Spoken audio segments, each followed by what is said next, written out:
உங்களுடைய அழகான முகங்களை இந்த காலவெளியில பார்க்கறது எனக்கு மிக மகிழ்ச்சியா இருக்கிறது. எனக்கு ரொம்ப சந்தோஷம். முதலாவது நான் என்னை அபிஷேகித்து அழைத்த பரிசுத்த தேவனுக்கு மகிமை நான் செலுத்திவிட்டு நான் ஆரம்பிக்கிறேன்.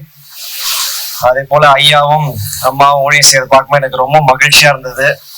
ஒரு தனி நபரா செய்யறதை விட ஊழியத்தை, ஆண்டவர் கொடுத்த ஊழியத்தை குடும்பமாக ஏந்தி கொண்டு அந்த உடன்படிக்கை பெட்டியை சுமக்கிறது அது பெரிய விஷயம். அருமையா அந்த பிள்ளைகள் ஆராதனையும் ரொம்ப மனசுக்கு இதமாவும் கண்களுக்கு குளிர்ச்சியாகவும் இருந்தது. ரொம்ப சந்தோஷமா இருந்தது. கர்த்தருக்கு மகிமுண்டாவதாக. உங்களுடைய ஜெபங்கள் எப்பவுமே இருக்கணும் ஐயாக்கு அம்மாக்கு குடும்பத்துக்கும் எப்பவுமே. ஏன்னா அவங்க குடும்பமாக கடைசி வரைக்கும் நின்று ஒவ்வொருத்தரும் வர வர ஊழியத்தை பெரிதாக செய்யணும்ல. ஆமேன் ஆமேன். இந்த காலவெளியிலும் ஒரு சின்ன ஒரு ஆண்டுடைய வார்த்தையை நான் சொல்லும்படியாக எனக்கு மனசுல ஒரு ஏவுதல் இருந்தது. நான் ஒரு விஷயத்த தெளிவா சொல்லணும். என்னன்னா, ஒரு இடத்துக்கு போனோமா பேசணுமா தெரிஞ்சவங்க அப்படின்லாம் இல்லை. எங்களுக்கு அப்படி கிடையாது.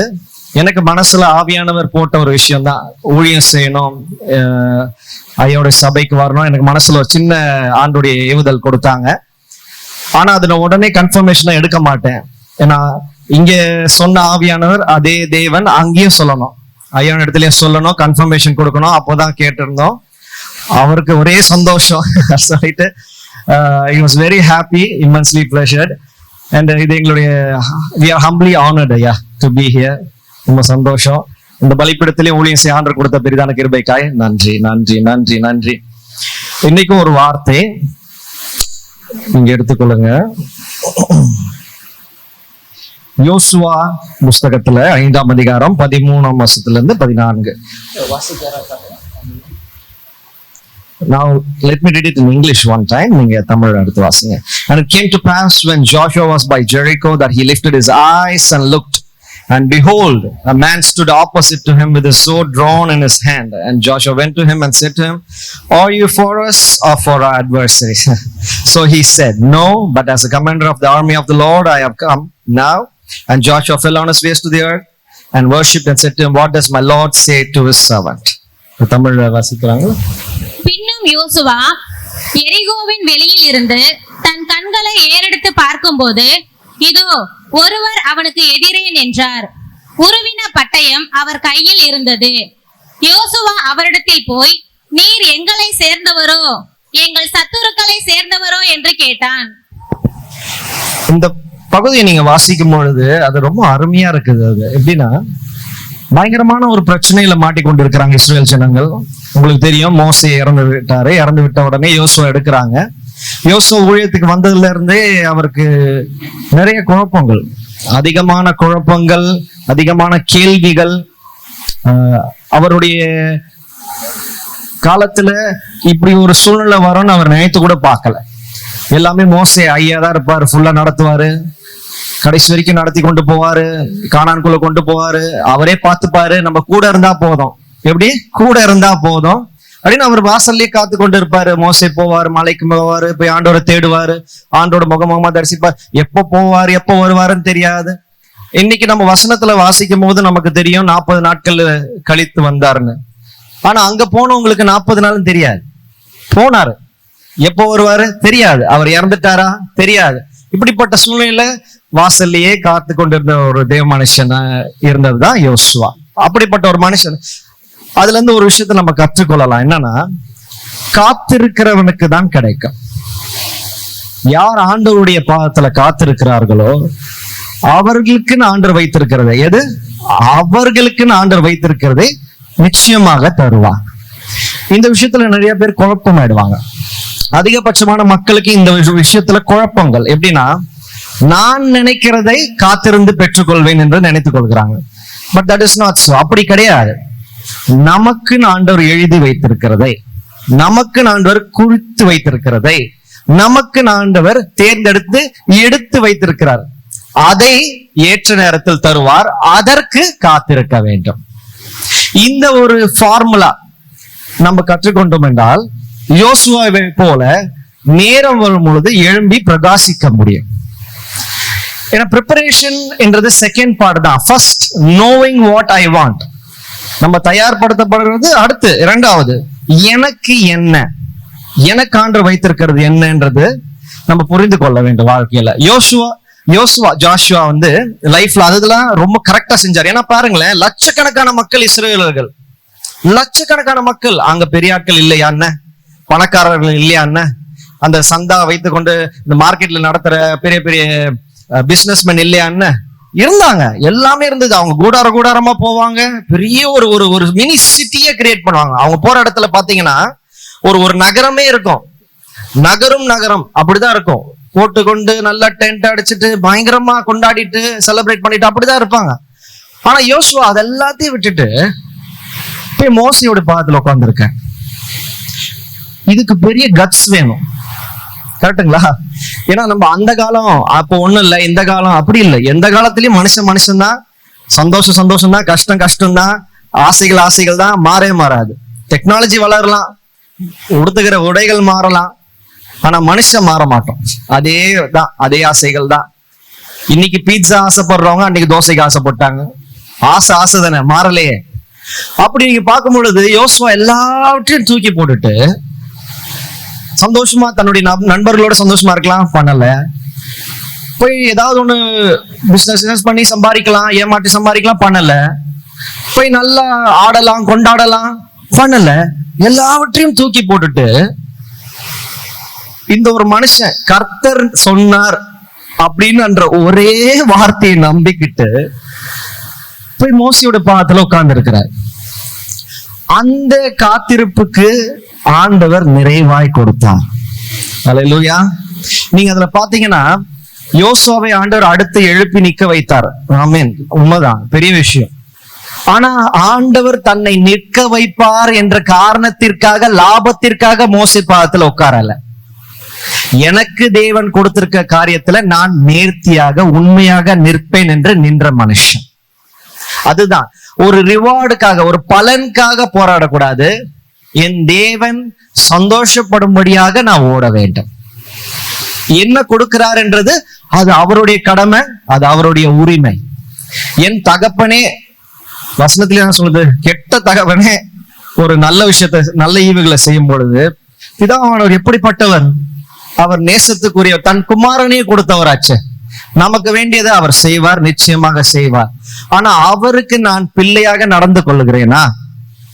ஏதோ வந்தோமா, ஆண்டவரே எனக்கு இது வேணும், அது வேணும், இது வேணும், அது வேணும்னு கேட்டோமா அப்படின்னு இல்லாம, என் தேவனே எனக்கு நீங்க இந்த வாரம் என்ன வைத்திருக்கிறீங்க, என்ன நீங்க இந்த வாரம் எப்படி நடத்த போறீங்க, என்னிடத்துல இன்னைக்கு நீங்க என்ன பேச போறீங்க, நான் என்ன மாற்றிக்கொள்ள வேண்டும், என்னிடத்துல கிரியை செய்யுங்க ஆண்டவரேன்னு ஒப்பு கொடுத்தா அதுதான் குடும்பத்தின் உறவு. ஒரு தகப்பன் இடத்துல பிள்ளைகள் போயிட்டு, அப்பா நான் என்ன செய்யணும் அடுத்து, அப்பா நான் இப்படி செய்யறது கரெக்டாப்பா, அப்பா ஏதாவது திருத்துங்கப்பா, இல்ல பிள்ளைகள் இடத்துல அப்பா சொல்லும் பொழுது இப்படி பண்ணுங்க, அப்படி பண்ணுங்க, சொல்லலாம், இப்படி மாத்துங்க அப்படின்னு சொல்லும் பொழுது அது வெறும் கமாண்ட் மட்டும் இல்ல, அது செய்ய வேண்டியதை சொல்றது மட்டும் இல்ல, ஒரு அன்பு, ஒரு பாசம் கலந்த ஒரு உறவு. அப்படிப்பட்ட உறவை தான் ஆண்டவர் நம்ம இடத்துல எதிர்பார்க்கிறார். அவர் அப்படிதான் நடந்து கொள்கிறார். நிறைய நேரங்கள்ல நம்ம புரிந்து கொள்ள முடியல, ஆண்டோடைய உரையாடலை புரிந்து கொள்ள முடியல. எப்படின்னா, ஒரு தகப்பன் கண்டிக்கிறது போல கண்டிப்பாரு, ஒரு தகப்பன் வேண்டான்னு சொல்றது போல வேண்டான்னு சொல்லுவாரு, ஒரு தகப்பன் உரிமையை எடுப்பது போல அவர் உரிமையை எடுத்து நம்மளை தடுத்து போடுவாரு. ஆனா நம்ம நிறைய நேரம் ஆண்டவர் கோச்சிக்கிட்டார், ஆண்டவர் என்கிட்ட சரியா செய்யல, ஆண்டவருக்கு ஒருவேளை இது எனக்கு பிடிக்கல, ஆண்டவர் எனக்கு மட்டும் இறங்க மாட்டார், பக்கத்து வீட்டுல இறங்கிட்டே இருக்கிறார் ஆண்டவர், இப்பெல்லாம் தோணும்.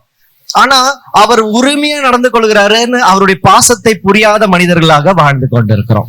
ஆனா இன்றைக்கு ஆண்டவர் உங்களிடத்துல தெளிவுபடுத்துகிறார், அவர் பாசத்தோடு, நேசத்தோடு, உரிமையோடு உங்களிடத்துல பழகுகிறார். அல்லேலூயா. அப்படி நீங்க இந்த இப்படிப்பட்ட யோசுவா, நான் யோசுவா யாருன்னு சொல்லிட்டு வரேன், ஏன்னா அவரை பத்தி நம்ம அடுத்து பேசும்பொழுது அவர் யாரு, ஏன் இந்த நிலைமையில நிற்கிறாருன்னு உங்களுக்கு அவருடைய எண்ணங்கள், ஒரு மனுஷனுடைய வளர்ப்பு தான் அவனுடைய யோசனை. அவன் எப்படிப்பட்ட சூழ்நிலையில வளர்ந்தான், எப்படிப்பட்ட குடும்பத்துல வளர்ந்தான், எப்படிப்பட்ட காரியங்களை கற்றுக்கொண்டான்னு நம்ம புரிந்து கொண்டாதான் ஏன் இப்படி முடிவுகள் எடுக்கிறாங்க, ஏன் இப்படி பதறாங்க, ஏன் இப்படி யோசிக்கிறாங்கன்னு நம்ம யோசிக்க முடியும். திடீர்னு ஒருத்தரை படிக்க முடியாதுல்ல நம்மளால. It takes time. யார் அவருடைய பாஸ்ட், இப்படிதான் யோசுவா ஆண்டவருடைய வார்த்தையை நம்பி இஸ்ரேல் ஜனங்களுக்காக இல்ல, தேவனுக்காக நின்ன மனுஷன். அவர் மோசேயுடைய பாதத்துல உட்கார்ந்து வளர்ந்து அந்த அபிஷேகத்திலேயே அவர் ஊறி போய், எப்படி அபிஷேகத்துல ஊறி போய் அதுதான் கரெக்டான வேர்டு. நீ பாத்தீங்கன்னா அபிஷேகத்தை தொட்டுட்டு போறதுக்கும் அபிஷேகத்திலே ஊறுறதுக்கும் வித்தியாசம் இருக்கு.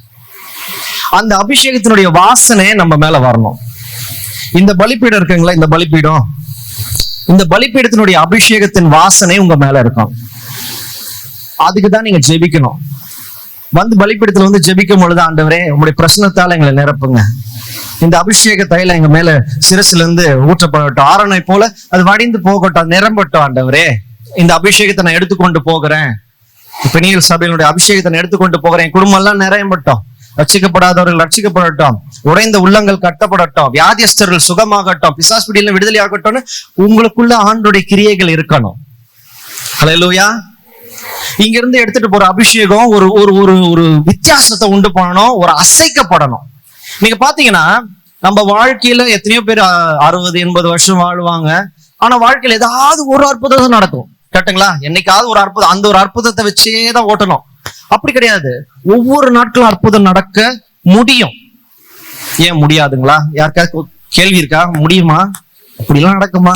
அற்புதம்ன்றது காத்திருந்து காத்திருந்து காத்திருந்து ஆண்டவராக கொடுத்தாதான். அப்படி இல்லை, ஒரு நாளும் அற்புதம் நடக்கும்.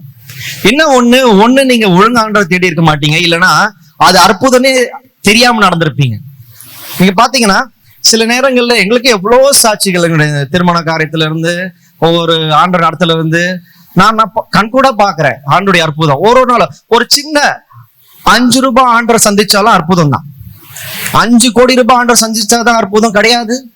எனக்கு அந்த நேரத்துல 5 ரூபாய் தேவைதானே, அது 5 கோடியா இருந்தானே 5 ரூபாய் தானே. நீங்க பாத்தீங்கன்னா ஸ்கூல் மார்க்ஸ், காலேஜ் மார்க்ஸ் எடுப்பாங்கல்ல, 1 மார்க் 2 மார்க்ல மொத்தமே போயிடுமே. அப்ப அந்த 100 மார்க்ல 1 மார்க்ன்றது எவ்வளவு பெரிய டிஃபரன்ஸ். அதே போலதான் அது 5 ரூபாவா இருக்கட்டும், 5 கோடி ரூபாவா இருக்கட்டும், அற்புதம் தான். அதை செய்யறதா ஆண்டவர் தான், பெருசா செய்யறதா ஆண்டவர் தான். அப்படி நீங்க ஆண்டவர் உங்க வாழ்க்கையில செய்யற சின்ன சின்ன சின்ன மூவ்ஸ நீங்க ரெக்கக்னைஸ் பண்ணணும். அதை கண்டு ஆண்டவருக்கு நன்றி செலுத்தணும். ஆண்டவரே இதை நீங்க செஞ்சிருக்கீங்க, நான் நோட்டீஸ் பண்றேன், நான் பாக்குறேன், நன்றி ஆண்டவரே சொல்லணும். உண்மைதானே? நம்ம நிறைய நேரங்கள்ல காரியங்கள் அமைஞ்சிட்டா போதும்னு அந்த ஒரு வேகத்துல ஓடுறோம். எனக்கு இது நடந்துரும், ஓடு, ஓடு எப்படின்னு ஆண்டவருக்கு ஒரு செகண்ட் நின்று, ஒரு நொடி நின்று, இதை நீங்க தானே அமைச்சீங்க, இது இன்னைக்கு ஃபிளாப் ஆயிருக்கலாம், கெட்டு போயிருக்கலாம், கிழிஞ்சு போயிருக்கலாம், சரியில்லாம போயிருக்கலாம், ஆனா நீங்க அமைச்சு கொடுத்தது நீங்க தானே, நீங்க ஏதோ செஞ்சுட்டு இருக்கீங்க, நன்றி. அப்படி நம்ம சொல்லும் பொழுது அவருக்கு எவ்வளவு சந்தோஷமா இருக்கும். இப்போ வீட்டுல பெரியவங்க பாருங்க, வீட்டுல ஒரு பழமோ ஒரு ஸ்வீட்டோ ஒரு ட்ரெஸ்ஸோ வீட்டுல வாங்கிட்டு வந்து கொடுக்கும் பொழுது அதை யாருமே கண்டுக்காம அதை போட்டுட்டு போனா எப்படி இருக்கும், அதை சாப்பிட்டுட்டு போனா எப்படி இருக்கும்? வேதனையா இருக்காது? என்ன கஷ்டப்பட்டு ஆசையா பிடிக்கொள்ள வாங்கிட்டு வந்து வச்சேன், இந்த பழம் பிடிக்கணும் வாங்கிட்டு வந்து வச்சேனே, இந்த ட்ரெஸ் கலர் பிடிக்கணும் வாங்கினதா, அப்போ நல்லா இருக்கப்பா, நல்லா இருக்கம்மா, நல்லா இருக்கு அப்படி சொல்லும் பொழுது மனசுல ஒரு சந்தோஷம் வருது இல்ல? அப்பா நம்ம இவ்வளவு கஷ்டப்பட்டு பிள்ளை செஞ்சது சந்தோஷம், மனைவி செஞ்சது, கணவர் செஞ்சது சந்தோஷம், அதை போட்டு காட்டும் பொழுது, அதை அனுப்பிக்கும் போது நல்லா இருக்குல்ல அப்படின்னு சொல்ல சந்தோஷம். அப்போ இந்த குணாதிசயம் எங்க இருந்து வந்துச்சு? கர்த்தரத்துல இருந்து வந்துச்சு. ஆமா, அவரை போலதான் நம்மளை உண்டாக்கி இருக்கிறாரு. நம்ம அவரை போலன்னு வெறும் சாயல் மட்டும் இல்ல, நம்ம குணாதிசயங்களும் அங்க இருந்தா வரும். நம்ம சந்தோஷப்படுறது, அழுவுறது, நேசிக்கிறது, கோவப்படுறது எல்லாமே அவர்கிட்ட இருந்து வந்த குணாதிசயங்கள் தான், அவருடைய காரியங்கள் தான். என்ன பண்ணு, அதுல நம்ம கொஞ்சம் லிமிட்டை தாண்டி போறோம், அது வேற விஷயம், விடுங்க. ஆனா தேவனிடத்துல வந்ததுதான். அப்போ கர்த்தரும் அதே போலதான். எப்படின்னா, என் பிள்ளைக்கு நான் செஞ்சதை அடையாளம் கண்டுக்கிறாங்களா, அவங்களுக்கு பிடிச்சிருக்கிறா அப்படின்னு அவர் பார்க்கிறார். ஆண்டவர் நின்று பார்க்கிறார். ஆமா, ஆண்டவர் நின்று பார்க்கிறார். நீங்க யோசிக்கலாம், இவ்வளவு நாள் எப்படி நான் ஆண்டவர் என்ன பார்க்கிறாரா? கோடிக்கணக்கான மனுஷங்கள் இருக்காங்க, நானும் ஜெபிக்கிறேன், ஆண்டவர் பொதுவா செஞ்சுட்டு போவாரு, என்ன நின்று பார்க்கிறாரா? ஆமா, உங்களை நின்று பார்க்கிறேன். அது எப்படி சொல்ல முடியாது. ஏன்னா இந்த மனுஷ சாயல்ல, இந்த சரீரத்துல இருக்கிற என்னால ஒரு இடத்துலதான் ஒரு வேலையில இருக்க முடியும். கரெக்டுங்களா? இன்னைக்கு நான் இந்த சபைக்கு வந்து ஊழியம் செய்யறேன், நான் இங்க நிக்கிறேன், இங்க மட்டும் தான் நிக்க முடியும். இதே நேரத்துல எங்க சபைக்கு போய் நான் ஊழியம் செய்ய முடியுமா? முடியாது. சரீரம் ஒரு இடத்துலதான் ஒரு நேரத்துல இருக்கும். ஆண்டவருக்கு அப்படி கிடையாது. அவர் சரீரத்துல இருக்கணும் அவசியம் கிடையாது. அவர் எல்லா இடத்துலயும் இருப்பார். 800 கோடி ஜனங்க மேல இருக்கிறாங்க பூமியில, இப்போ கரண்ட்லி வாழ்ந்துட்டு இருக்காங்க. எல்லாருமே ஜெபிக்கிறாங்க. யோசிச்சு பாருங்க, ஒவ்வொருத்தரும் ஒரே மாதிரியா ஜெபிக்கிறாங்க. உங்களுக்கு ஒரு தேவை, பக்கத்துல இருக்கவங்க வேற ஒரு தேவை, எதிர் வீட்டுல வேற ஒரு தேவை, வேற நாட்டுல இருக்கவனுக்கு அவனுக்கு வேற தேவை, வேற சூழ்நிலைகள், எல்லாவற்றையும் ஒரே நேரத்துல கவனிக்கிறாரு. ஒவ்வொருவருக்கும் அவங்களுக்கு தேவையானதை செய்கிறார். இதுதான் கடவுள், தேவன். சொல்லுவாங்களே அங்க இங்க நிறைய கேள்விப்பட்டிருப்பாங்க, உள்ள தூணில இருப்பாங்க துரும்பில இருப்பாங்க சொல்லுவாங்க. அதுல எங்க இருந்து வந்ததுன்னா ஆண்டவர் தான் எல்லாவற்றையும் எல்லா நேரத்திலையும் செய்யக்கூடிய சர்வ வல்லமை உள்ள தேவன். சோ இப்படி யோசுவா ஆண்டு நடத்தும் பொழுது அவர் யோசுவா ஆண்டவருடைய பாதத்துல காத்திருந்து மோசேக்கு கீழ்ப்படிந்து வந்து நிற்கிறாரு. இன்னும் ஒரு தப்பு செஞ்சுட்டாரு யோசுவா. அது ஒரு தப்புன்னு தான் நான் சொல்லுவேன், ஒரு தவறு. என்ன தவறுனா, மோசேயினுடைய பாதத்திலே உட்கார்ந்து இருந்த யோசுவா மோசேவை ஆண்டவர் எப்படி நடத்துகிறார் என்பதை படிக்காம விட்டுட்டார். மோசேவோட என்னை நடத்துகிற மோசே ஐயாவோட ஆண்டவர் இருக்கார் தெரியும். அவர் சொல்றதை கேட்டா ஆண்டவர் சொல்றது கேட்டது போலன்னு தெரியும். ஏன்னா ஆண்டவர் என்ன சொல்றாரு, மோசேவை என்ன போல நான் வைப்பேன், நான் சொல்ற நீ சொல்றது நான் சொன்ன மாதிரி, நீ பேசுறது உன்னை பார்க்கிறவர்கள் என்னை பார்த்ததை போல இருக்கும்னு ஆண்டவர். இப்படிப்பட்ட ஒரு ஆசீர்வாதம் தெரியுங்களா? அது இந்த உலகத்து ஐஸ்வர்யம் எல்லாம் அது கிட்ட கூட கிடையாது, ஈடே கிடையாது. உன்னை பார்க்கிறவர்கள் என்னை பார்த்தது போல, நீ பேசுகிறது நான் பேசுகிறது போல என்ற ஆண்டவர். நீ சொல்றது நடக்கும், நீ கேட்கிறத நான் செய்வேன்னு சொல்ற ஆண்டவர். அப்படிப்பட்ட பயங்கரமான ஒரு தேவ மனுஷன் ஆண்டவர் வைத்தார் மோசேவை.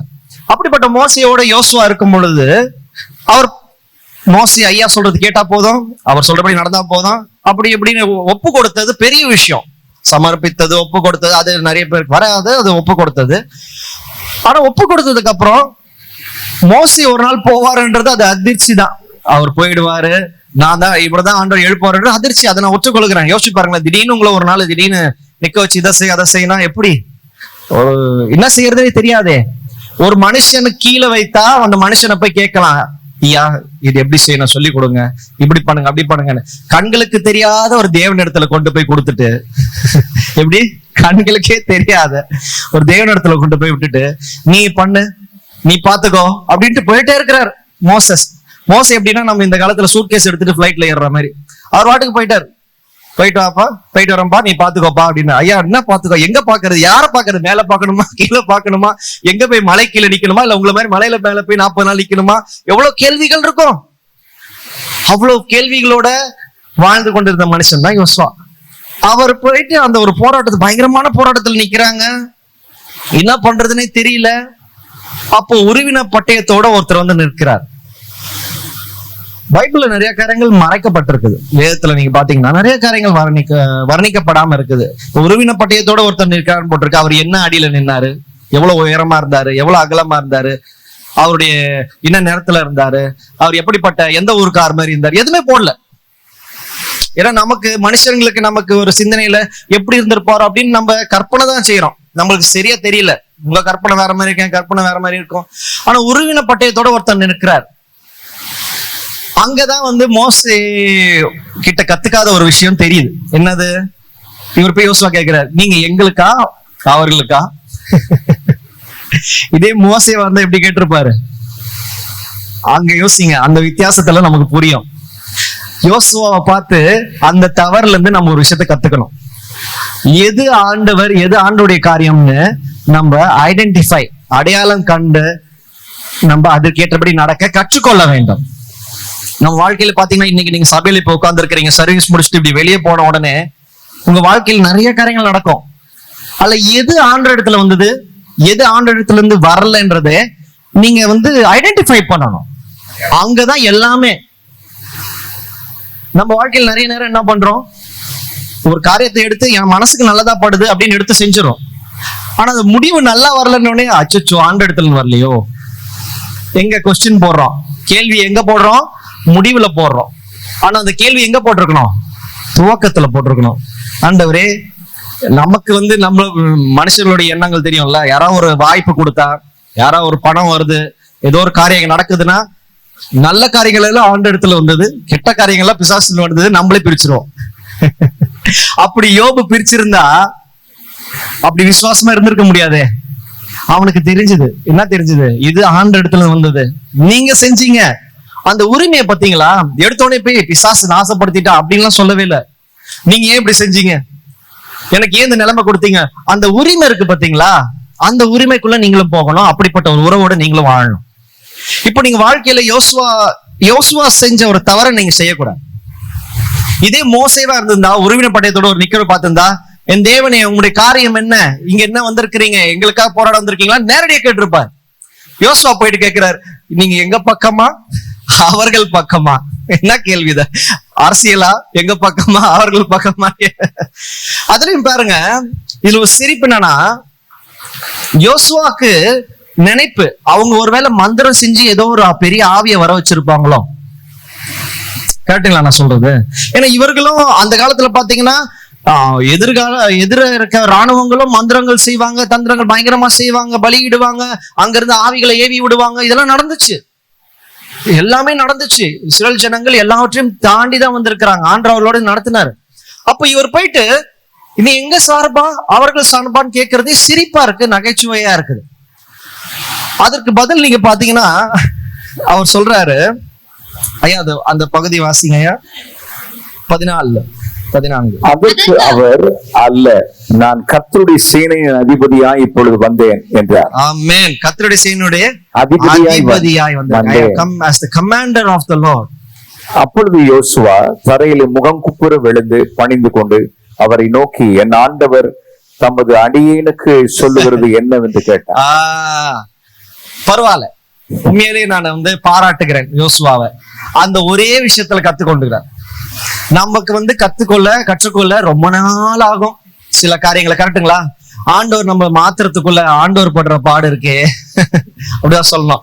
என்னுடைய பாஷை கொஞ்சம் சென்னை பாஷை போல இருக்குங்களா, சாரி. ஆண்டவர் நம்ம மாத்தணும்னா கொஞ்சம் கஷ்டம் தான். கரெக்டுங்களா?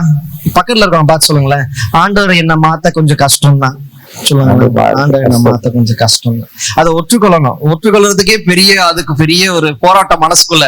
சொல்லலாமா இல்ல மீசில மண்ணோட்டா கதையா இருக்கலாமா அப்படின்னு ஒரு தோணும். ஒற்றுக்கொள்ளணும். உண்மையிலே ஆண்டவர் நம்மள மாத்த கஷ்டம். இன்னைக்கு யோசிச்சு பாருங்களேன், நீங்க ஒரு கலர் ட்ரெஸ்ஸா போட்டு பழகிருக்கீங்க, ஒரு டைப்பா தலைவாரி பழகிருக்கீங்க, அப்படிதான் நீங்க வேலைக்கு போறீங்க, காரியத்தை செய்றீங்க. திடீர்னு ஆண்டவர் இப்படி ட்ரெஸ் போட்டு மாத்த சொன்னா எவ்வளவு கஷ்டமா இருக்கும். மாற்றிக்கொள்ள நான் இப்படி பழகிட்டேனே, பல வருஷமா இப்படிதானே ஆண்டவர் இருக்கேன், திடீர்னு மாத்த சொன்னா எப்படி ஆண்டவரே, எனக்கு செட் ஆகாதே, என் முகத்துக்கு இந்த ஹேர்ஸ்டைல் செட் ஆகும், என் உடம்புக்கு இந்த ட்ரெஸ் தான் செட் ஆகும். எவ்வளவு நம்ம ஆண்டவர் கிட்ட போராடுவோம். அதுதான் நான் சின்ன ஒரு அடையாளம் சொல்றேன், ஒரு எக்ஸாம்பிள், உதாரணத்துக்கு சொல்றேன். ட்ரெஸ், ஹேர் நீங்க போட்டுக்கோங்க. உங்களுக்கு எதெல்லாம் மாற்றிக்கொள்ள கஷ்டமோ அங்க நீங்க அதுல ஃபில் பண்ணிக்கோங்க, நிரப்பிக்கோங்க. இப்படிதான் நம்ம மனுஷன். ஆண்டவர் நம்மளை மாற்றுறதுக்கு கொஞ்சம் கடினம் தான். ஆனா ஆண்டவர் நம்மை மாற்றுவதற்கு லகுவாக்கி நம்ம கொடுத்தோம்னு வச்சுக்கோங்களேன், இந்த பூமியில நம்ம பயங்கரமா இருப்போம். ஆண்டவர் நம்மை கொண்டு பயங்கரமான காரியங்களை செய்வார். அந்த வசனம் யாத்திரா 30:10, உன்னோடு கூட நான் செய்யும் காரியம் பயங்கரமா இருக்கும். அந்த பயங்கரம் என்ற வார்த்தையினுடைய அர்த்தம் நிறைய பேருக்கு புரியல. பயங்கரம்னா என்ன அர்த்தம் தெரியுங்களா? நம்ம பொதுவா செய்யறது கிடையாது. பயங்கரம்னா நம்ம எப்பொழுதும் பழக்கத்துல செய்யறதும் கிடையாது. பயங்கரம்னா மற்றவர்கள் அசந்து போகிறது மட்டும் இல்ல, அதை செய்கிற நானே அசந்து போயிடுவேன். என் தேவன் என்னை கொண்டு இப்படி செய்கிறாரா அப்படின்னு நம்மளே அசந்து போகணும். அதுதான் பயங்கரம். ஏன்னா மகிமை அவருக்கு மட்டும்தான். நான் இந்த பாத்திரத்தை கொண்டு ஆண்டவர் பயன்படுத்துறாரு, ஒரு காரியத்தை செய்யறேன்னு வச்சுக்கோங்களேன், நான் அதுல பெருமை அடையவே கூடாது. இன்னைக்கு கூட நான் ஊழியம் செய்ய ஆரம்பிக்கும் முன்னாடியே அம்மா மெசேஜ் அனுப்பிச்சாங்க. என்னோட தாயார் சொன்னாங்க, நீ ஆண்டவருடைய பலிப்பீடம் சொல்லி அனுப்பிச்சாங்க. அந்த ஒரு யோசனை, அந்த ஒரு பழக்கத்தை எப்பவும் வைத்துக் கொள்ளணும். இந்த பலிப்பீடத்துக்கு மேல் நான் நிற்கவில்லை, நானே பலிப்பீடமா என் மேல் கர்த்தர் நிற்கிறார். இந்த எண்ணத்தோட தான் நம்ம வாழணும். என்னை ஆண்டவர் பயன்படுத்துகிறார், என்னை கொண்டு ஆண்டவர் காரியங்களை நகர்த்துகிறார், என்னை ஒரு பாத்திரமாக அவர் எடுத்து கழுவி பரிசுத்தப்படுத்தி நிரப்பி முழுமை அடைய செய்து அடுத்தவர்களுக்கு பகிர்ந்து கொடுக்கிறார். அப்போ நானும் இங்க பெனிஃபிட் அடைகிறேன், நானும் பெனிஃபேக்டர் தான். எனக்கும் ஒரு சந்தோஷம், ஒரு நிறைவு தான். அப்படிப்பட்ட ஒரு எண்ணத்தோட இருக்கும் பொழுது, இதெல்லாம் ஏன் நான் சொல்றேன்னா, இப்படி உங்களுடைய எண்ணங்களை கொஞ்சம் மாற்றிக்கொள்ளணும். தேவனுக்கு மகிமையா காரியங்களை செய்யணும், ஒண்ணு. இரண்டாவது, அவர் நடத்துகிற காரியங்கள்ல நாம் கைகால வேண்டும். நாம் நினைக்கிற காரியங்கள் அல்ல. எப்படி சொல்லுங்க பார்க்கலாம்? நான் நினைக்கிற காரியம் அல்ல, அவருடைய நினைவுகளே. ஆமென். நாம் நினைக்கிற காரியங்கள் அல்ல. இன்னைக்கு நான் யோசிக்கலாம், நான் இப்ப யோசிச்சு பாருங்களேன், நம்மளுடைய லைஃப் ஃபுல்லாவே மைண்ட்ல கால்குலேஷன் கணக்கு போட்டுக்கிட்டே இருப்போம். தூக்கத்துல இருந்து எழுந்தது அது ஒரு பக்கம் ஓடும் வச்சுக்கோங்க. சாப்பிட்டாலும் கணக்கு ஓடும், குளித்தாலும் கணக்கு ஓடும், வீட்டுல வேற ஏதாவது வேலை பார்த்தாலும் கணக்குன்றது நம்ம வாழ்க்கையில பிறப்புல இருந்து இறப்பு வரைக்கும் கணக்கு போட்டுக்கிட்டே இருக்கணும்ல. கடன், இந்த கடன், அந்த காரியங்களை, இந்த வீடு, இந்த சொத்து, இதை வாங்கணும், இதை திருமண காரியங்கள் நடக்கணும், இதுக்கு இவ்வளவு செலவு பண்ணணும், இதுக்கு இந்த நகை போகணும், கணக்குல தான் ஓடிக்கிட்டே இருக்கும் வாழ்க்கை. அந்த கணக்குல ஓடிக்கிட்டே இருக்கும் பொழுது இந்த கணக்கு ஆண்டவர் போட்ட கணக்கா யோசிச்சா நல்லது. ஏன்னா என் கணக்கு ஃபெயில் ஆகும். இப்ப நீங்க சொல்லலாம்ல, இது வரைக்கும் நான் போட்ட கணக்கு தப்புனதே இல்லை, அப்படி சேலஞ்ச் பண்ணலாம். சந்தோஷம், கர்த்தருக்கு மகிமை. ஆனா லக்குல போறதுக்கும் ஆண்டவரால் குறித்த காரியத்துல கரெக்டா ஆசீர்வாதத்துல போறதுக்கும் வித்தியாசம் இருக்கு. அல்லேலூயா. நம்ம ஏதோ நான் போறது நடந்தா நடந்துரும், நான் போறது நிச்சயமா நடக்கும், ஏன்னா அவர் ஏற்படுத்தின காரியம், அந்த பாதையில தான் நம்ம நடக்கணும். இப்படிப்பட்ட எண்ணத்தோடு நம்ம வாழும் பொழுது ஆண்டவருடைய காரியத்தை நம்ம உணர்க்கலாம், ஆண்டவருடைய காரியத்தை அடையாளம் கண்டுக்கலாம். அப்ப யோசுவா பாருங்களா, அழகா அவர் தப்பு செஞ்சாதான், ஆனா அடுத்த நொடியே ஓஹோ நம்ம தப்பா பேசிட்டோமே, நீங்க எங்களுக்கா அவர்களுக்கான்னு கேட்டு தப்பு பண்ணிட்டோமே, நான் தேவனுடைய சேனை அதிபதியா வந்திருக்கேன்னு சொன்ன உடனே காலைல விழுந்துட்டேன். இதே நம்ம கத்துக்கொள்ளணும். எப்படின்னா, ஆண்டவர் இறங்கி வந்துட்டாருன்னு தெரிஞ்சுட்டா உச்சந்தல்ல உள்ளங்கால் வரைக்கும் முழுசா ஒப்பு கொடுத்துடணும். ஏன்னா ஆண்டவர் இறங்கிட்டார்னா நான் அங்க தேவையில்லை, நான் மறைய அவர் தெரியும். ஆமே. இப்படிப்பட்ட ஒரு எண்ணத்தோட தான் ஒரு காரியத்துல முன் கால் வைக்கணும். அவர் இறங்கிட்டார்னா அவர் தான் மகிமைப்படுவார். எஸ், ஸ்டார்டிங்ல ஆண்டவர் நம்மளை சுத்த விடுவாருதான் கண்டிப்பா. என்ன ஆண்டவரேன்னு கேட்கும் பொழுது வனாந்திரம் போலதான் இருக்கும். கரெக்ட் தானே? யோசிக்கும் போது சில நேரத்துல மனசுல எவ்வளவு கண்டுபிடி ஜெபிச்சாலும் ஒரு குரலும் கேட்கல, மெல்லிய சத்தத்தோட பேசுவேன், பேசுன மாதிரி தெரியலையே, ஏதோ சொன்ன மாதிரி தெரியலையே, ஆண்டவரே நான் போயிட்டு இருக்கிறேன், ஆண்டவரே நான் பேங்க் வாசல்ல நிக்கிறேன், ஆண்டவரே நான் இந்த இடத்துல போய் நான் நிக்கிறேன், நான் கையெழுத்து போட போறேன், என்ன பண்றது? அப்போ கூட ஒரு சத்தமே இல்லாம ரொம்ப அமைதியா இருக்கேன், அப்படிதான் தோணும். ஏன் தெரியுங்களா? அவர் சில நேரத்துல நம்ம இந்த சூழ்நிலை எப்படி கையாளறோம்னு அவர் பாக்குறாரு. அதற்கேற்ற பயிற்சியை ஆண்டு முன்னனே கொடுத்துட்டார். நம்ம அதை கவனிக்கல. எப்படி கவனிக்கல? நீங்க இந்த ஸ்கூல்ல காலேஜ்ல எல்லாம் பாத்தீங்கன்னா சில பிள்ளைங்க சொல்லுவாங்க, எக்ஸாம் பரீட்சை எழுதும் பொழுது, இந்த கேள்வியை நான் பார்த்ததே இல்லையே அப்படின்னு பேப்பரை பார்த்து. ஆனா அந்த டீச்சர் அங்க இன்விஜிலேட்டர் பார்த்தது இல்லையா, 2 மாசம் முன்னாடி இந்த கிளாஸ் எடுத்த நீ தூக்கிட்டு இருந்த சொல்லுவாங்களா? நீ தூக்கிட்டு இருந்த, நீ கவனிக்கல, இந்த யூனிட் நான் நடத்தினேன், நீ கவனிக்கல, இங்க புது கேள்வியா உனக்கு எல்லாம் வித்தியாசமா தோணுதா அப்படின்னு. அதேதான் ஆண்டவருடைய காரியத்தில் நம்ம இருக்கிறோம். சில நேரத்துல ஆண்டவர் பயிற்சி கொடுக்கிறார். எப்படி பயிற்சி கொடுக்கிறார்? நம்ம நண்பர்கள் மூலியமாக, உறவினர் மூலியமாக, நம்முடைய வேலையின் மூலியமாக, குடும்பத்தின் மூலியமாக, ஏதோ ஒரு காரியங்கள் தெரிஞ்சவர்கள் மூலியமாக, ஏதோ ஒரு காரியத்தில் ஆண்டவர் சபையின் மூலியமாக ஒரு பயிற்சி கொடுப்பார். நீங்க நினைக்காதீங்க பயிற்சினா ஆண்டவர் நாளை காலைல கிளம்பி இப்படி நடந்துக்கும் அப்படி நடந்துக்கும் சொல்லுவாருன்னு. நம்மள நடக்க வைப்பார். அமைதியா இருக்க நம்ம கற்றுக்கொள்ளணும்னா அமைதியா இருக்கும்படி நம்மள அழுத்துவார். இவ்வளவு கஷ்டமா இருக்கும் சில சூழ்நிலையில, அமைதியா இருக்கணும்னு தோணும், அமைதியா இருக்க கஷ்டமா இருக்கும், ஆனா அமைதியா இருக்க கற்றுக்கொள்ளும். இதுதான் ஆண்டோடைய பயிற்சி. இப்படி ஆண்டவர் பயிற்சி கொடுக்குற நேரத்துல நம்ம கற்றுக்கொள்ளணும், நம்ம ரெகக்னைஸ் பண்ண ஆண்டவர் this is a training from the Lord. ஆண்டவர் நமக்கு பயிற்சி கொடுக்கிறாரு, இந்த காரியத்தை, இந்த குணாதிசயத்தை எனக்கு கற்றுக் கொடுக்கிறாரு என்று நம்ம ரெகக்னைஸ் பண்ணி அதை ஏற்றுக்கொள்ளணும். எப்படி ஏற்றுக்கொள்ளணும்? நீ நிறைய நேரத்துல ஏற்றுக்கொள்ளாத காரியங்களே நமக்கு பெண்டிங்ல இருக்கு. இன்னைக்கு நம்ம லைஃப்ல நிறைய பிளெஸிங்ஸ் பெண்டிங்ல இல்லைங்க, நம்ம ஏற்றுக்கொள்ளாம நிறைய காரியங்கள் பெண்டிங்ல இருக்கு. நீங்க பாத்தீங்கன்னா இது எப்படி சொல்றது, உதாரணத்துக்கு சொல்லட்டுங்களா?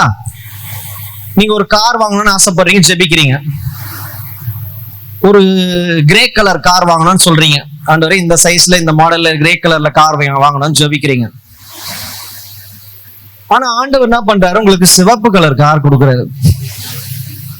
அப்ப என்ன பண்ணுவோம், நம்ம ஏற்றுக்கொள்ளவே முடியல, நான் கிரே கலர் கார் தானே கேட்டேன், ஏன் ஆண்டவர் எனக்கு ரெட் கலர் சிவப்பு கலர் கார் கொடுக்குறீங்கன்னு ஏற்றுக்கொள்ள முடியாது, மனசே கேட்காது. ஆனா அங்க கார் வந்ததே ஒரு அதிசயம் தானே. கார் வேணும் கார் வேணும் கார் இல்லாம கேட்ட நமக்கு அந்த கார் ஒரு அற்புதம் தானே, அந்த கார் ஒரு அதிசயம் தானே. கரெக்டுங்களா? அந்த கலர்ன்றது பிரச்சனை, சரி நீங்க ஆசைப்பட்டீங்க, ஓகே. ஆனா எல்லா நேரமும் நம்ம ஆசைப்பட்டது கிடைக்கணும்னு கிடையாது. சில நேரத்துல அதுல ஒரு காரணம் இருக்கும், ஒரு காரணம் இருக்கும், அந்த கலருக்கு ஒரு காரணம் இருக்கும், ஒரு காரியத்தை ஆண்டவர் ஏற்படுத்தி இருப்பார், அதுக்கு ஒரு ரீசன் இருக்கு, ஒரு நோக்கம் இருக்கு. உங்களுக்கு பிடிக்காததை செய்யணும்னு அவர் செய்யல, நாளைக்கு இன்னும் அந்த ஒரு விஷயத்த கொண்டு ஏதோ செய்ய போகிறார். அதை அடையாளம் கண்டு நன்றின்னு சொல்ல கத்துக்கொள்ளணும். இப்படிதான் ஆண்டோடைய வழிகள் வேற, நம்முடைய வழிகள். அதனால நீங்க இப்ப உடனே மனசுல அப்ப நான் கேட்கிற எதையுமே அவர் எதுவுமே ஒழுங்கா செய்ய மாட்டாரா, அவர் இஷ்டத்துக்கு தான் செய்வாரா? அப்படி இல்லை.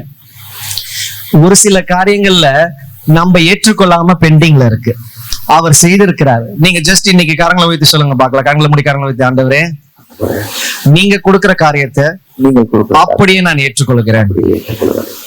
நீ செய்வதெல்லாம் நன்மைக்கு, மகிமை உமாக்க. ஆமென். சிம்பிள். ஆண்டோடைய காரியங்கள்ல நீங்க பாத்தீங்கன்னா, நான் போயிட்டு இதை செய்யணும் அதை செய்யணும் இப்படி பண்ணாடும். யாராவது ஒரு நாள் உங்களை இந்த ஆலயத்தை சுத்தி 7 தடவை 100 தடவை சொல்லவே இல்லை, இந்த சித்தம் பண்ணு அதை பண்ணு. ஆண்டோடைய காரியங்கள் ஜஸ்ட் கண்களை மூடி மனதினுடைய ஆழத்துல இருந்து உண்மையாக, மனதை உணர்ந்து உண்மையாக, தேவனே அவ்வளவுதான். நீங்க அடுத்து என்ன ஜெபிக்கிறீங்கன்றதெல்லாம் அது செகண்ட். ஆனா உண்மையாக உணர்ந்து என் தேவனே அப்படின்னு சொல்லிட்டாலே போதும், அவர் இறங்கிடுவார்.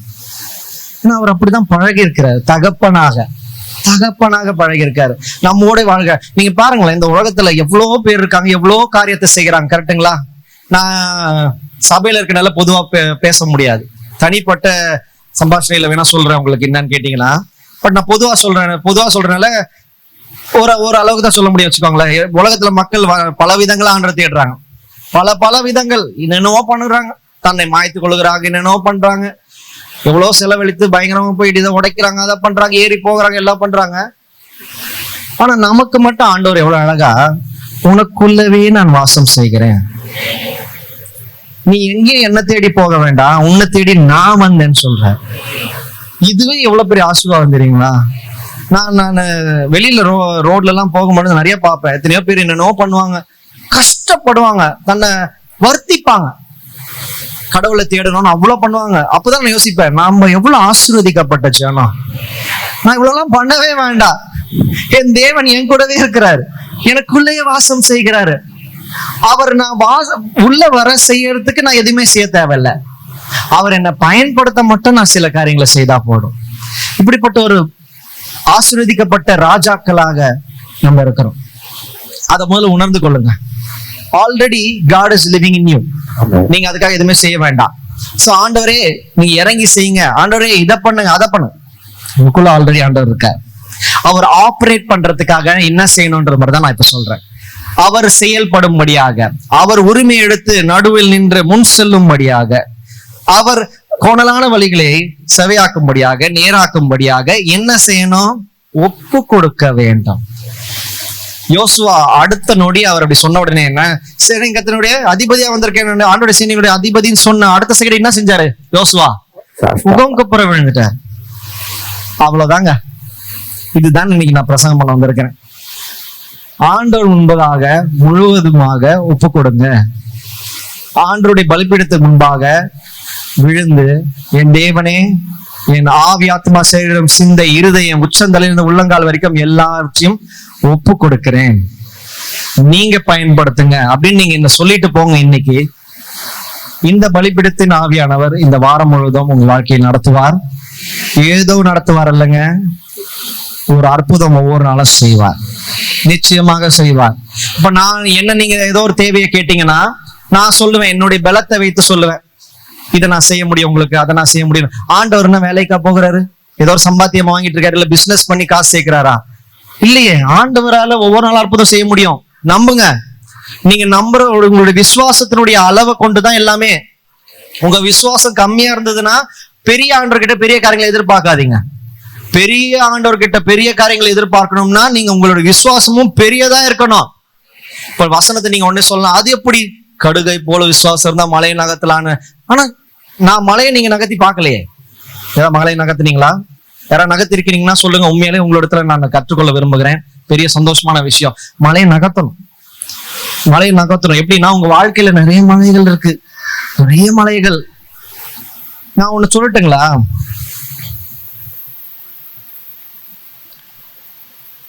ஆண்டவர் உங்களுடைய வாழ்க்கையில நீங்க போராடுற உங்களுடைய போராட்டத்தை மட்டும் முடிச்சு வைக்கணும்னு நினைக்காதீங்க, முடித்து வைக்கணும்னு நினைக்காதீங்க. ஆண்டவரே இதுல பயங்கரமான போராட்டமா இருக்கு, இது எப்படியாவது நீங்க சால்வ் பண்ணுங்க, அத ஒரு விஷயமா நினைக்காதீங்க.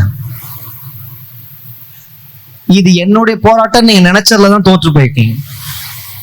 அதுதான் உங்களுடைய பிரச்சனையே. இது என்னுடைய போராட்டம், என்ன பண்றது, இப்படி மாட்டிக்கொண்டேனே, இப்படி ஒரு சூழ்நிலையில இருக்கேனே, தவிக்கிறேனே, என்ன செய்வது ஆண்டவரே?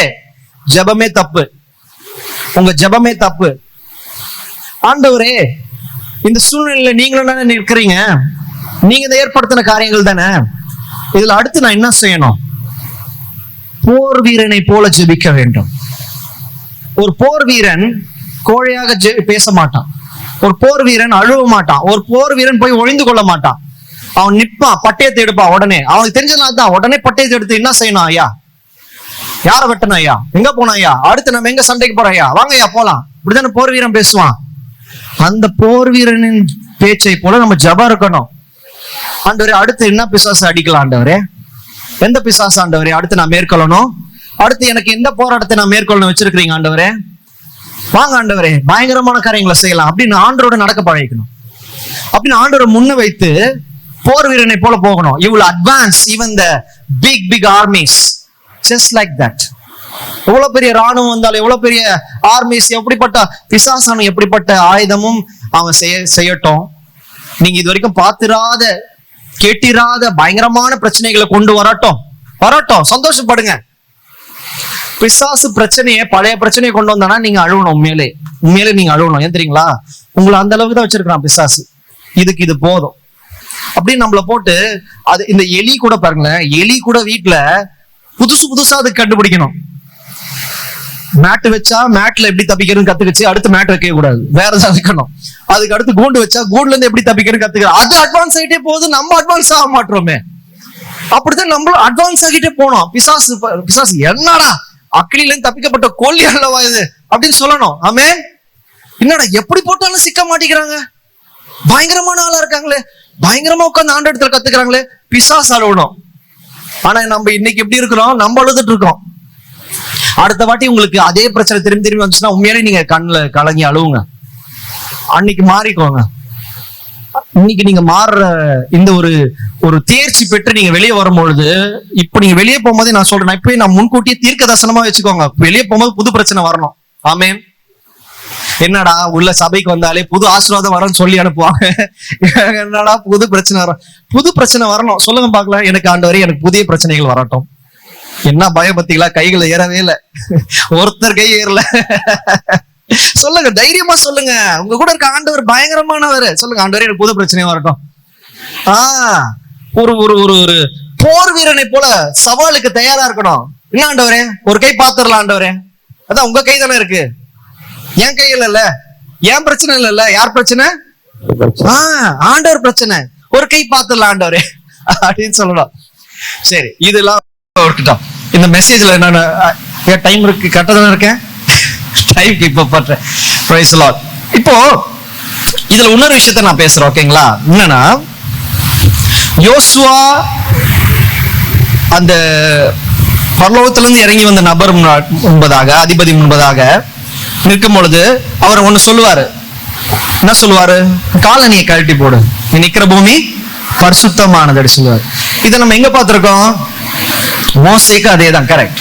மோசேக்கு அதே அந்த செடி முன்பதாக, முச்செடி முன்பதாக ஆண்டவர் அதே சொல்லுவாரு, மோசே காலணியை கழட்டு, நீ பரிசுத்த பூமியில் நிக்கிற. இது ஏன் என்றது எனக்கு ஒரு கேள்வி ரொம்ப வருஷமா இருந்தது, சின்ன வயசுல இருந்தே ஒரு கேள்வி இருந்தது. அது ஏன் இவருக்கும் இந்த செப்பலுக்கு என்ன பிரச்சனை, ஆண்டவருக்கும் செப்பலுக்கு என்ன பிரச்சனை?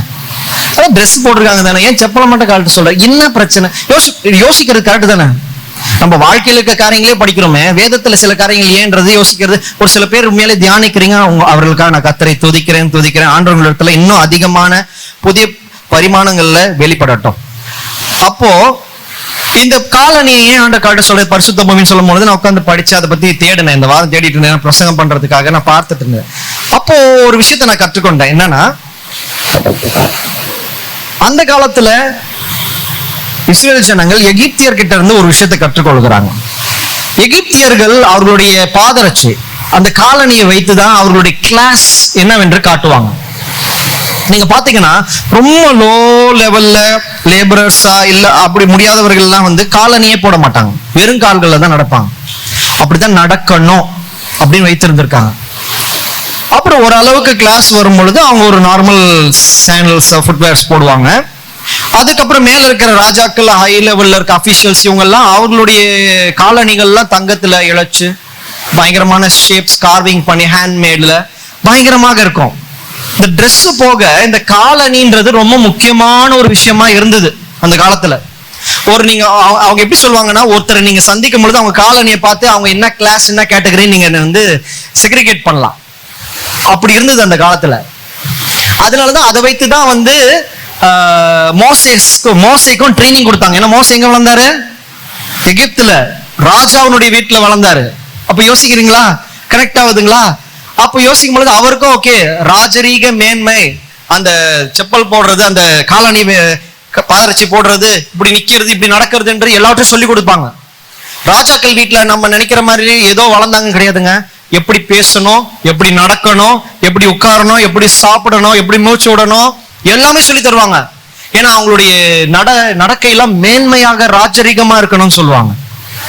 ஒருத்தர் அவங்க பேசுற ஸ்டைல், அவங்க நடக்கிற ஸ்டைல வச்சு நீங்க கண்டுபிடிக்கலாம் அவங்க ராஜரீக அழைப்பா அப்படிப்பட்ட ட்ரைனிங். அப்படிப்பெல்லாம் சொல்லி கொடுத்து மோசை வளர்த்தாங்க. சோ மோசை எல்லாத்தையும் இழந்து எத்தியோப்பியா தேசத்துக்கு ஓடினாலும் அவர் நடக்கிறது பேசுறதுல எப்படி இருந்திருக்கும்?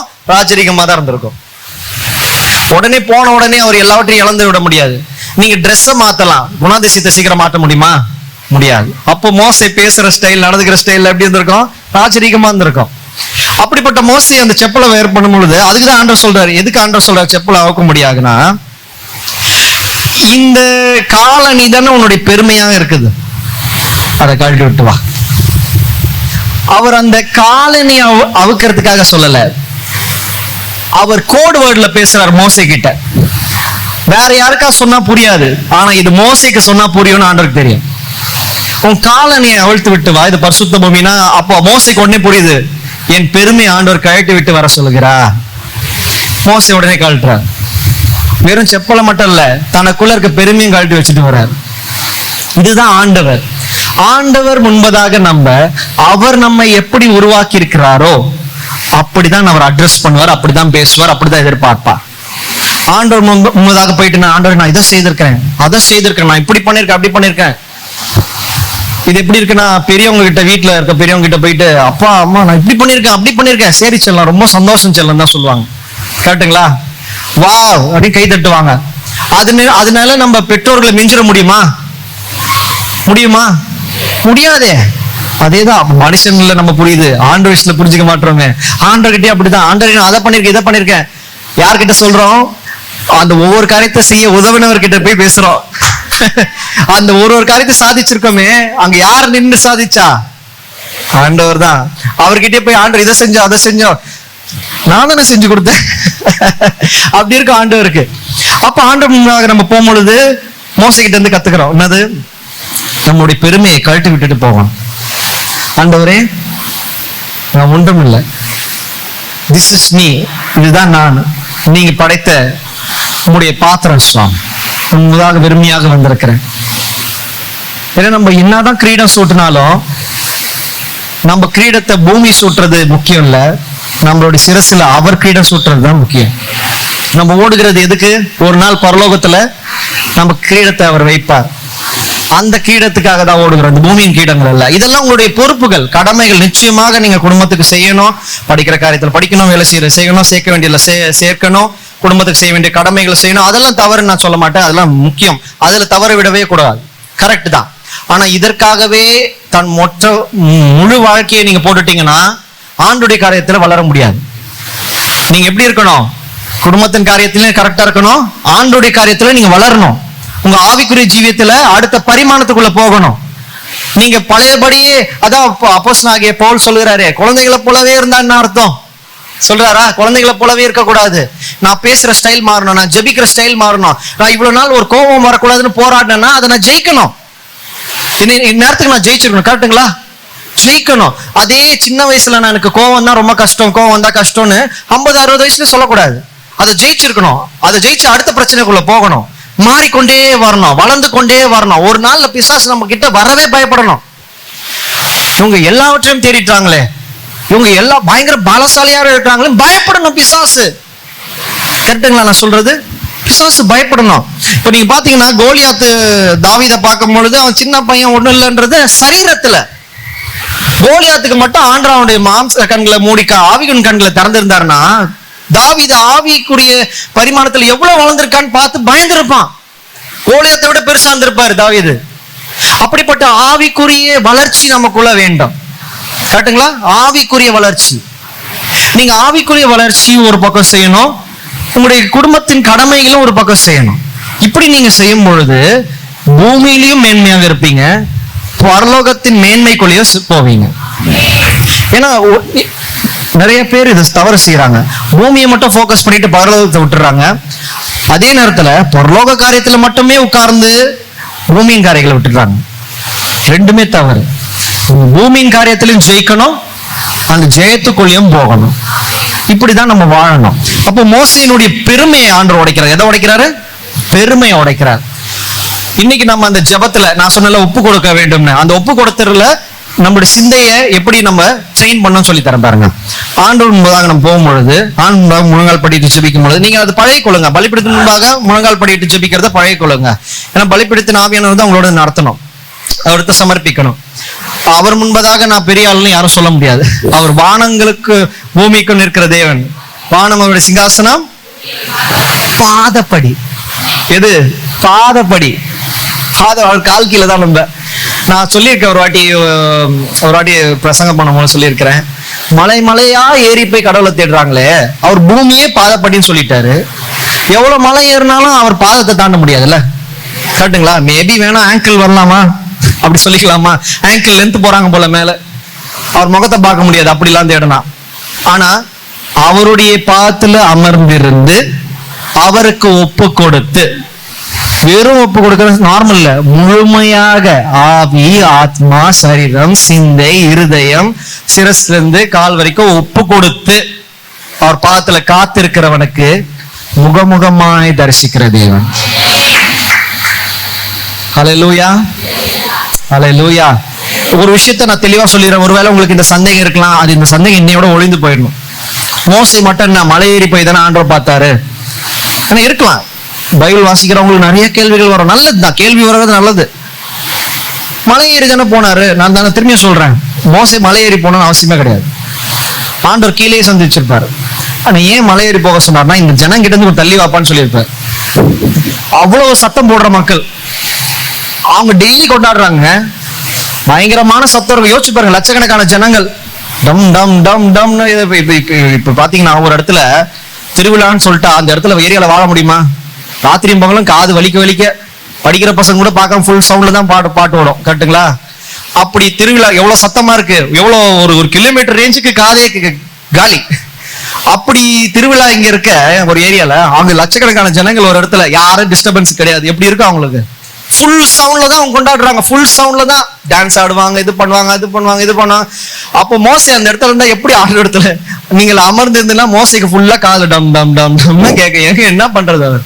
அதனால ஆண்டவர் சொல்ல, தள்ளி வா, தள்ளி வா, மலை இடத்துல வா. அந்த இடத்துல அங்க மழை தான் கிடைச்சது. சோ மலை ஏறி போகணும்னு அவசியம் இல்லை. ஆண்டவர் பார்க்க ஒரு தனிமையில போனா போதும், ஒரு அமைதியான இடத்துக்கு போகணும். நீங்க அதை பழகிக்கொள்ளுங்க. உங்க வீட்டுல ஜெபிக்கும் பொழுது தனிமையில குடும்பத்தோட ஜெபிக்கிறது ரொம்ப முக்கியம். Yes, very important, that is good. அதை டெவலப் பண்ணுங்க, அதை என்னைக்குமே விட்டுடாதீங்க. ஆனா தனிமையில ஜெபிங்க.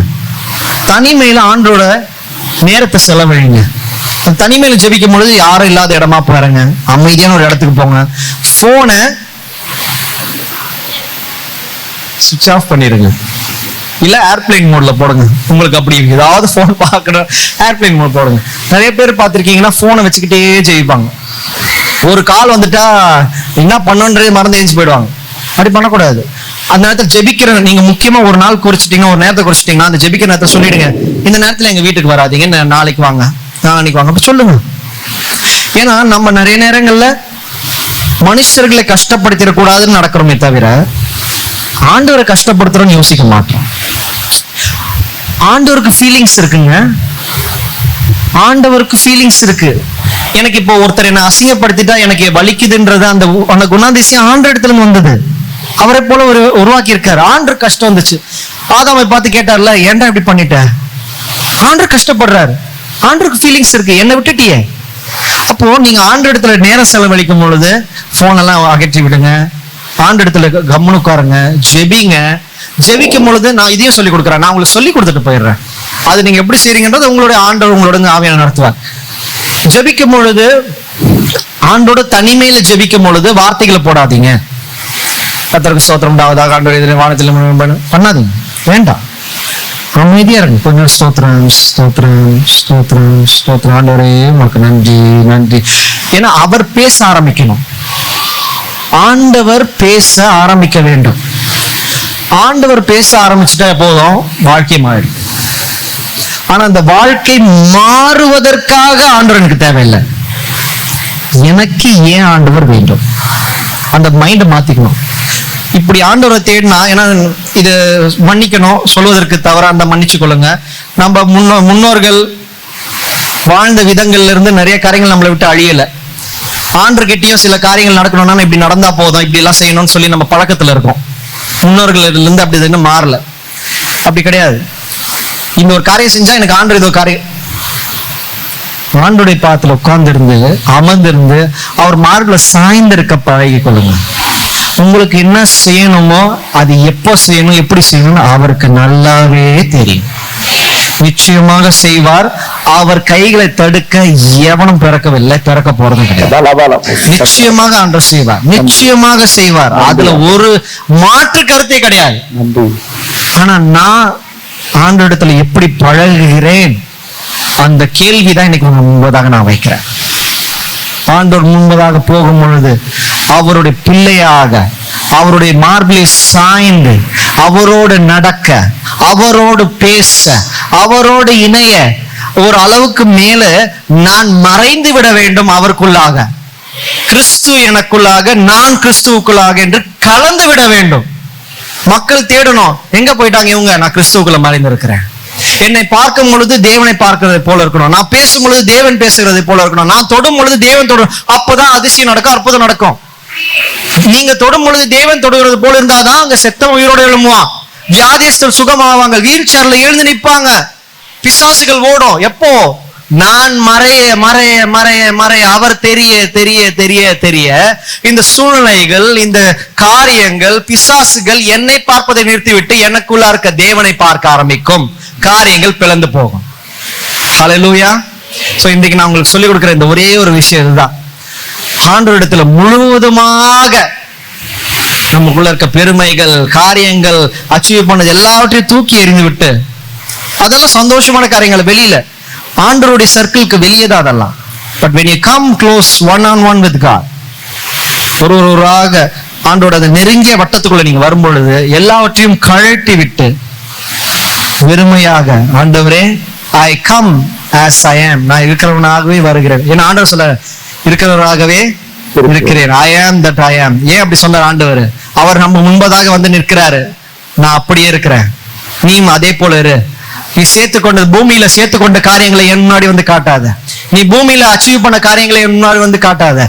நான் உன்னை எப்படி படைத்திருக்கணும் அதுவே முழுமையானது, அழகானது, அப்படியே இருந்தான் சொல்லுகிறார். ஆண்டோடைய வட்டத்துக்குள்ள போகும்பொழுது எல்லாவற்றையும் தூக்கி எறிந்து விட்டு ஆண்டோடைய நேரத்துல போயிட்டு, தேவனே I have come as I am, fill me Lord, என்னை கழுவுங்க, பரிசுத்தப்படுத்துங்க, என்னை நிரப்புங்க. அப்போ நீங்க இப்படி நீங்க ஜெபிக்க கற்றுக்கொள்ளும் பொழுது உங்க வாழ்க்கையில ஆண்டோட நீங்க நடக்கிறது மாறும், நிச்சயமாக மாறும். ஆண்டவர் காரியங்களை மாற்றி போடுவார். அதுக்கப்புறம் நீங்க நினைச்சது நடக்காது, ஆண்டவர் நினைச்சது நடக்கும். ஆனா டான் நடக்கும். ஹல்லேலூயா. கர்த்தருடைய நாமத்துக்கு மகிமை உண்டாவதாக. எல்லாரும் ஜெயிப்போமா, அவங்க எழுந்திருப்போமா, ஜெயிப்போமா. ஆண்டவரே உமக்கு ஸ்தோத்திரம் ஸ்தோத்திரம் ஸ்தோத்திரம் ஸ்தோத்திரம். ஹல்லேலூயா ஹல்லேலூயா ஹல்லேலூயா ஹல்லேலூயா ஹல்லேலூயா ஹல்லேலூயா. நன்றி நன்றி ஆவியானவரே, நன்றி தெய்வமே, உமக்கு ஸ்தோத்திரம் ஸ்தோத்திரம் ஸ்தோத்திரம். கொஞ்ச நேரம் கண்களை மூடி கரங்களை உயர்த்தி கொஞ்ச நேரம் ஆண்டவருடைய பிரசன்னத்துல அப்படியே மூழ்கி இருக்கு. ஆண்டுடைய பிரசன்னம் உங்களை நிரப்பட்டும். எதுவும் ஜெபிக்க வேணாம், நீங்க ஜெபிக்க வேண்டாம். நம்ம இது வேணும் அது வேணும் தேவை எதுவுமே ஜெபிக்காதீங்க. ஜஸ்ட் உங்களுடைய அழகான பிரசனத்துல மிதக்க எனக்கு கிருபை கொடுங்கன்னு ஜெபிங்க. அவ்வளவு இப்படி மிதந்துட்டு இருக்க. அவனுடைய பிரசனத்துல பிரச்சனைகள் கிடையாது. அவனுடைய பிரசனத்துல கவலைகள் கிடையாது. அவனுடைய பிரசனத்துல அதிர்ச்சிகள் கிடையாது. அவனுடைய பிரசனத்துல அப்படியே காமன் குவாய்ட்டா மனசுக்கு இதமாக அப்படியே கொஞ்ச நேரம் அவனுடைய பிரசனத்துல அப்படியே இருங்க.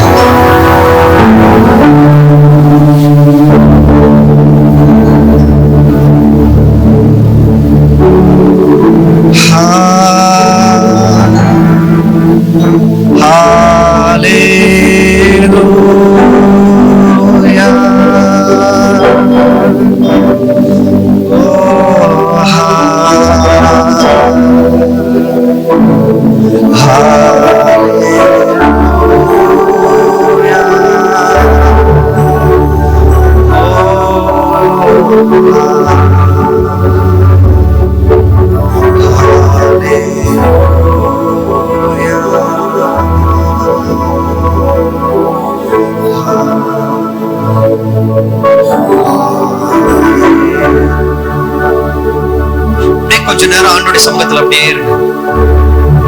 சமூகத்துல சிந்தையில இருக்கிற எல்லா எண்ணங்களையும் தூக்கி எறிந்து விடுது. இதை செய்யணும் அதை செய்யணும், வீட்டுக்கு போனா அதை பார்க்கணும், இந்த வாரம் அதை செய்யணும், எல்லாவற்றையும் கொஞ்ச நேரம் எல்லாவற்றையும் தள்ளி விட்டு ஆண்டவரே உங்களுடைய பிரச்சனத்துல உங்களுக்கு முன்பாக வந்திருக்கிறேன், உங்களோட நான் நேரம் செலவழிக்க வந்திருக்கிறேன், என்னிடத்துல இடைப்படுங்க, என்னோட பேசுங்க, என்னோட கலந்து விடுங்கன்னு ஒப்பு கொடுங்க. கொஞ்ச நேரம் let him touch, let him speak to you, let him change you. உங்களை ஆண்டவர் மாற்றி விட இடம் கொடுங்க.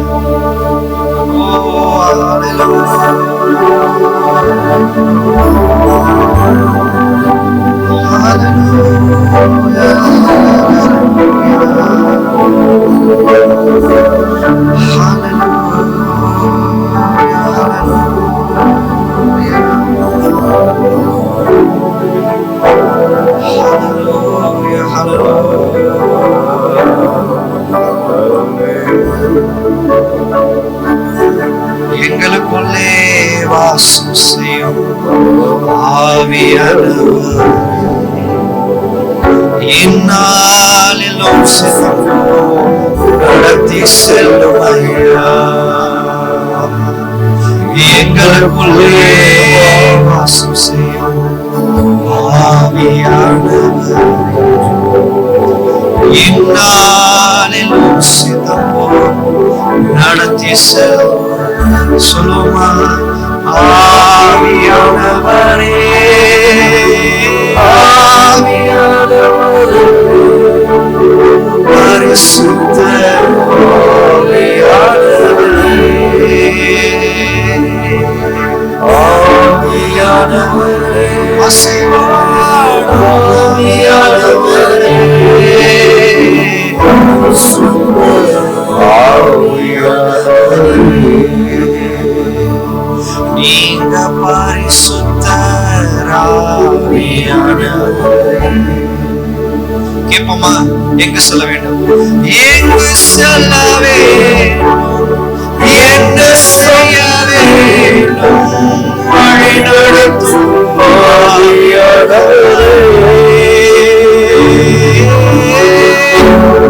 சொல்ல வேண்டும், என்ன செய்ய வேண்டும், வழி நடத்தும் ஆவியானவரே.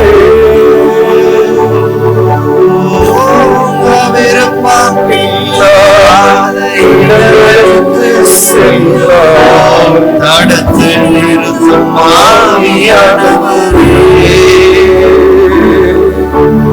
உங்க விருப்பம் இல்லாமல் இடங்களுக்கு செல்லாமல் ஆவியானவரே. உணர்ந்து பாடுங்க. ஆவியானவரே, ஆவியானவரே,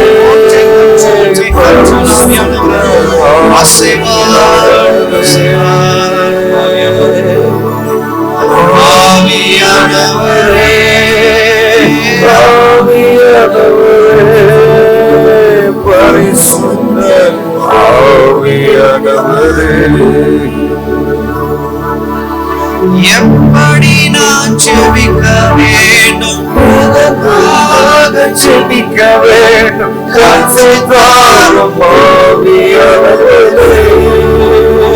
சொல்லி கொடுங்க சுவாமி.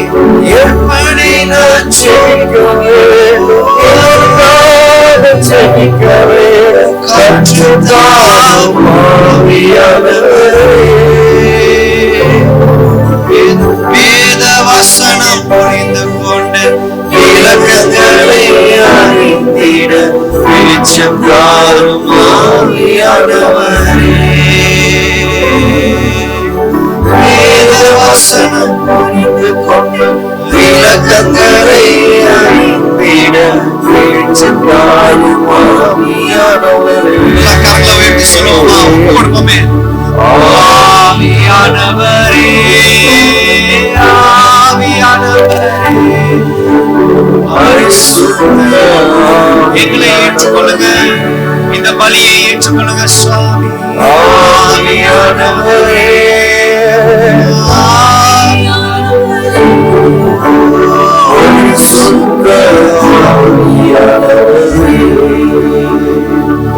நீங்க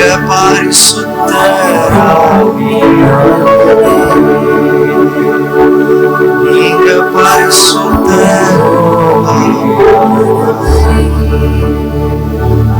ஹalleluya hallelujah hallelujah hallelujah hallelujah hallelujah. இந்த காலவேளை எங்களுடைய வாழ்க்கையை மாற்றி போடுங்க சுவாமி, மாற்றி போடுங்க, மாற்றி போடுங்க. இனி நாங்கள் மறைய, நீங்கள் தெரிய, எங்களுடைய யோசனைகள் எல்லாம் போகட்டும். பழையவைகளாக எங்களுடைய யோசனைகள் பழையவைகளாக ஒழிந்து போகட்டும், ஓய்ந்து போகட்டும். இனி நீர் நினைத்தது நடக்கட்டும், உங்களுடைய திட்டங்கள் விளங்கட்டும் சுவாமி. முன் செல்லுங்க, முன் செல்லுங்க. எங்களுடைய பணிகள் முதலாக இருக்கக்கூடாது, நீங்க முன் செல்லுங்க, முன் செல்லுங்க ஆவியானவரே. இந்த வாரத்துக்குள்ள நீங்க முன் செல்லுங்க, எங்க வாழ்க்கையில நீங்க முன் செல்லுங்க, எங்க வேலையில முன் செல்லுங்க, குடும்பத்தின் காரியத்துல நீங்க முன் செல்லுங்க, முன் செல்லுங்க. போங்க, நீங்க முன்னாடி போங்க சுவாமி.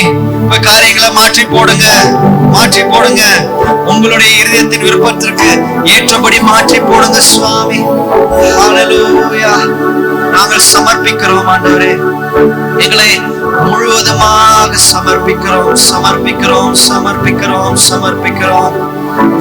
We come before your beautiful altar, before your presence, just as we are, O Lord. Accept this offering.